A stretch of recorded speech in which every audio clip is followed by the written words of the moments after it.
রুবাইত ফাতেমা তনির স্বামী সাদাত হোসেন আর নেই। তিনি ব্যাংককে চিকিৎসাধীন ছিলেন।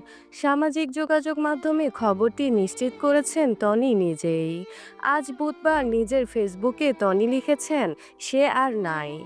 ব্যাংকক সময় রাত ৩টা ৩ মিনিটে আমাকে সারা জীবনের মতো একা করে চলে গেছে। মাস কয়েক আগে গুরুতর অসুস্থ হন তনির স্বামী।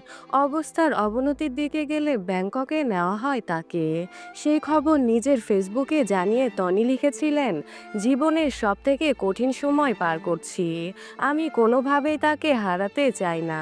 সব কিছু অনিশ্চিত জেনেও আল্লাহর বিশেষ কোনো রহমতের আশায় অনেক কষ্ট করে আজকে সিঙ্গাপুর থেকে এয়ার অ্যাম্বুলেন্সে বাংলাদেশে আনিয়ে তারপর ব্যাংকক নিয়ে আসছি।